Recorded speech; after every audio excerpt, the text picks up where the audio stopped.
നമ്മൾ വീണ്ടും ഒരു ലോക്ക്ഡൗണിൽ കൂടി കടന്നു പോവുകയാണ്. നമുക്ക് ഈ സമയം വളരെ ഫലപ്രദമായി വിനിയോഗിക്കാം. Time is everything. സമയം വളരെ പ്രധാനപ്പെട്ടതും നമ്മുടെ ജീവിതത്തെ മാറ്റിമറിക്കാൻ കഴിവുള്ളതുമാണ്. ഈ സമയത്ത് നമുക്ക് കൂടുതലായിട്ട് വാട്ടർ അതോറിറ്റിയുടെ എക്സാമിന് വേണ്ടി പഠിക്കാം.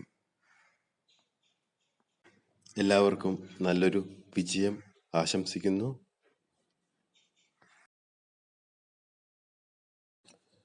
ചോദ്യം: The leaf spring are connected to axial beam by mean of. ചോദ്യം ഇതാണ്: ലീഫ് സ്പ്രിംഗ് ആക്സിൽ ബീമുമായി ബന്ധിപ്പിക്കുന്നത് എന്തുവഴിയാണെന്നുള്ളതാണ്.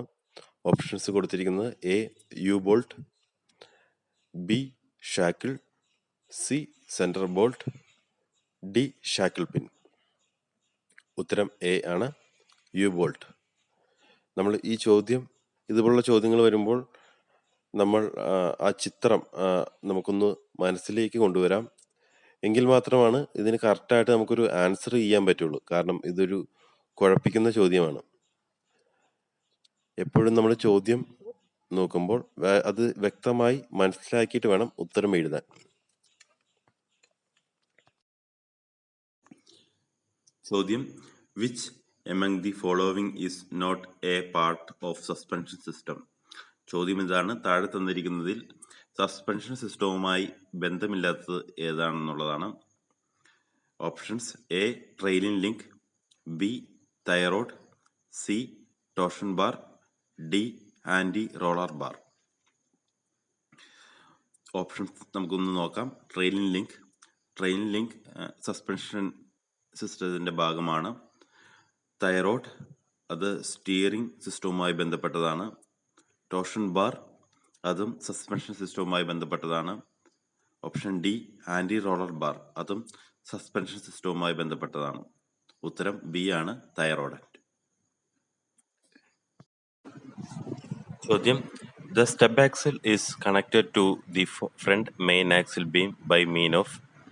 ചോദ്യം ഇതാണ്: സ്റ്റെപ്പ് ആക്സിൽ മെയിൻ ആക്സിൽ ബീമുമായി ബന്ധിപ്പിക്കുന്നത് എന്തുവഴിയാണെന്നാണ്.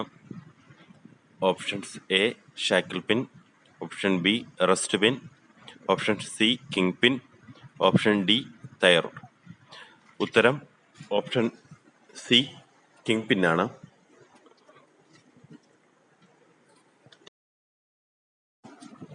ചോദ്യം: The distance between the center of front wheel at straight ahead position and center of rear wheel is known as.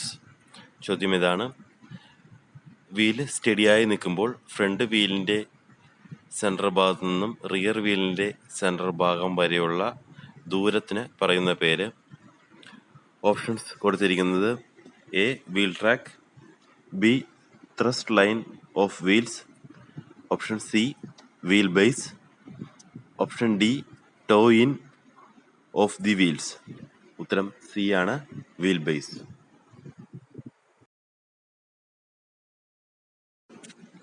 ചോദ്യം: external pressure applied on a confined fluid is transmitted uniformly in all directions. This law is. ചോദ്യം ഇതാണ്: പരിമിതിപ്പെടുത്തിയ ദ്രാവകത്തിൽ പ്രയോഗിക്കുന്ന ബാഹ്യമർദ്ദം എല്ലാ ദിശകളിലേക്കും ഒരേപോലെ പകരുന്നു. ഈ നിയമത്തിന്റെ പേര് എന്താണെന്നാണ്. ഓപ്ഷൻസ് കൊടുത്തിരിക്കുന്നത്: A Pascal's law, B boils law, C Charles law, D Avogadro's law. Option A ആണ്, പാസ്കൽസ് ലോ. നമുക്ക് അറിയാവുന്നതുപോലെ ഓട്ടോമൊബൈൽ ബ്രേക്ക് ഫംഗ്ഷനിൽ ഈ നിയമം ഉപയോഗിച്ചാണ് ബ്രേക്ക് ഫ്ലൂയിഡിനെ നമ്മൾ അപ്ലൈ ചെയ്യുന്നത്.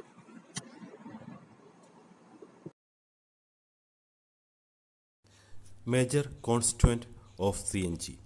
CNG means compressed natural gas. ചോദ്യം ഇതാണ്: CNGയിൽ കൂടുതലായി അടങ്ങിയിരിക്കുന്ന ഘടകം ഏതാ എന്നുള്ളതാണ്. ഓപ്ഷൻസ് കൊടുത്തിരിക്കുന്നത്: A butane, B propane, C ethane, D methane. Option D ആണ്, മീഥൈൻ ആണ്. മീഥൈൻ 87 മുതൽ 92% വരെ CNGയിൽ അടങ്ങിയിരിക്കുന്നു. ചോദ്യം: which of the following is not a part of primary circuit of ignition system? ചോദ്യം ഇതാണ്: താഴെ തന്നിരിക്കുന്നതിൽ പ്രൈമറി ഇഗ്നിഷൻ സർക്യൂട്ടുമായി ബന്ധമില്ലാത്തത് ഏതാണെന്നുള്ളതാണ് ചോദ്യം. ഓപ്ഷൻസ് കൊടുത്തിരിക്കുന്നത്: A battery, B CB point, C ignition coil thick wire winding, D spark plug. ശരിയായ ഉത്തരം D ആണ്, spark plug ആണ്. Primary circuit battery മുതൽ ഇഗ്നിഷൻ കോയിൽ വരെയും സെക്കൻഡറി സർക്യൂട്ട് ഇഗ്നിഷൻ കോയിൽ മുതൽ സ്പാർക്ക് പ്ലഗ് വരെയുമാണ്.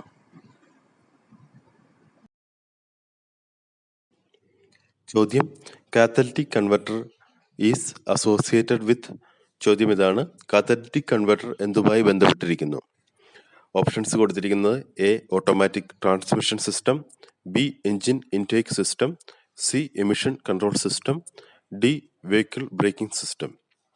ഉത്തരം സി ആണ്, എമിഷൻ കൺട്രോൾ സിസ്റ്റം. കാത്തലിറ്റിക് കൺവെർട്ടറിന്റെ പർപ്പസ് എന്നുള്ളത് എഞ്ചിനിൽ നിന്ന് പുറന്തള്ളുന്ന എക്സോസ്റ്റ് ഗ്യാസിൽ വരുന്ന വിഷവാതകത്തിന്റെ അളവ് കുറയ്ക്കുവാൻ വേണ്ടിയാണ് വണ്ടികളിൽ കാത്തലിറ്റിക് കൺവെർട്ടർ ഉപയോഗിക്കുന്നത്.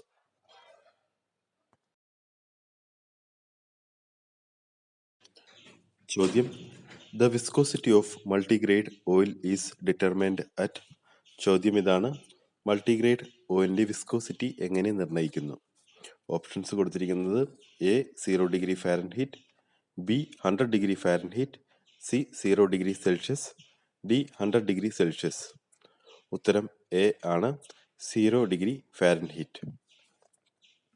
ഈ 0° ഫാരൻഹീറ്റ് എങ്ങനെ കിട്ടിയെന്ന് നമുക്ക് നോക്കാം. സാധാരണയായി മൾട്ടിഗ്രേഡ് ഓയിലിന്റെ ഫ്ലോ പറയാൻ വേണ്ടി നമ്മൾ ഉപയോഗിക്കുന്നത് XWXS എന്നാണ്. അതിൽ ഡബ്ല്യുവിന് മുന്നേ വരുന്ന സംഖ്യ ഓയിലിന്റെ ഫ്ലോ ആയി കണക്കാക്കുന്നു. അതിന് 0° ഫാരൻഹീറ്റ് അല്ലെങ്കിൽ -17.8° സെൽഷ്യസ് എന്ന് വിലയിരുത്തുന്നു. W എന്നത് വിന്ററിനെ സൂചിപ്പിക്കുന്നു. ചോദ്യം: wear on tyre is more on one side is due to. ചോദ്യം ഇതാണ്: കൂടുതലായി ഒരു സൈഡ് മാത്രം ടയറിന്റെ തേയ്മാനം സംഭവിക്കുകയാണെങ്കിൽ എന്താണ് അതിന് കാരണമെന്ന് ഓപ്ഷൻസ് കൊടുത്തിരിക്കുന്നത്: A incorrect camber angle, B low tyre pressure, C high tyre pressure, D sudden acceleration. ഉത്തരം എ ആണ്, ഇൻകറക്റ്റ് ക്യാമ്പർ ആംഗിൾ.